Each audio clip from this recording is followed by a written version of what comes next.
స్వర్ణ చతుర్భుజి ద్వారా మొత్తం దేశాన్ని కలిపిన దేశ అనుసంధానకర్త వాజ్పేయి అని మాజీ ఉపరాష్ట్రపతి వెంకయ్య నాయుడు అన్నారు. విజయనగరంలో నిర్వహించిన అటల్ మోదీ సుపరిపాలన యాత్ర బహిరంగ సమావేశంలో ఆయన పాల్గొన్నారు. రాష్ట్రంలోని అన్ని జిల్లాల్లో వాజ్పేయి విగ్రహాలను ఆవిష్కరిస్తున్నామని బీజేపీ రాష్ట్ర అధ్యక్షుడు మాధవ్ తెలిపారు. ఈ నెల 25న రాజధాని అమరావతిలో వాజ్పేయి స్మృతి వనం ప్రారంభిస్తున్నట్లు వెల్లడించారు. కార్యక్రమంలో మంత్రులు సత్యకుమార్ యాదవ్, కొండపల్లి శ్రీనివాస్ పాల్గొన్నారు. బిహారీ వాజ్పేయి గారి యొక్క పరిపాలన అనేక రకాల సంస్కరణలు తీసుకొచ్చారు. ఇందాక అన్ని వివరించారు. వేదికంతా వార్డన్ క్వాడ్రాంగిల్, గ్రామీణ సడక యోజన, కిసాన్ క్రెడిట్ కార్డ్, సర్వశిక్ష అభియాన్ లాంటి అనేక రకాల విషయాలతో పాటు ఏదైతే మనకి పనికి ఆహార పథకం ఉందో దాన్ని ముందుకు తీసుకెళ్లిన వ్యక్తి, ఈ రాష్ట్రంలో దేశంలో రైతు ఆత్మహత్యలు లేకుండా దూరం చేసిన వ్యక్తి. Irrespective of cost, creed, sex, religion and reason, India is one.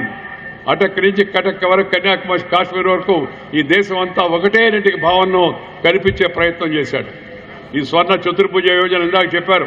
Golden coordinator Kashmir నుంచి కన్యాకుమారి వరకు, కలకత్తా నుంచి కటక్ వరకు, ఆ పక్క మన గుజరాత్లో ఉన్న కచ్ వరకు మొత్తం అనుసంధానం చేసే కార్యక్రమాన్ని మొట్టమొదటిగా దేశంలో ప్రవేశపెట్టింది శ్రీ అటల్ బిహారీ వాజ్పేయి గారు చెప్పిన సందర్భంగా మనం చేస్తున్నాం. ఈ గోల్డెన్ కోఆర్డినేటర్ పెట్టడం వలన దేశంలో అనుసంధానం మొదలైంది. దేశంలో అనుసంధానకర్త శ్రీ అటల్ బిహారీ వాజ్పేయి.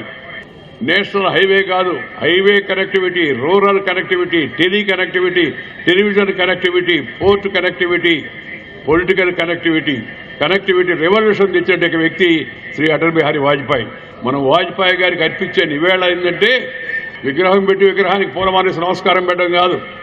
ఆయన చూపించిన మంచి మార్గం అవుతుందో సుశాసన్, సుపరిపాలన, దాన్ని మన వ్యక్తిగత జీవితంలో మనకొచ్చిన పదవి ద్వారా దాన్ని అమలు చేసి చూపిస్తే అప్పుడు నిజంగా అటల్ బిహారీ వాజ్పేయి గారికి నివాళులు అర్పించిన వాళ్ళు అవుతాను మీకు మనం చేస్తున్నాను నేను.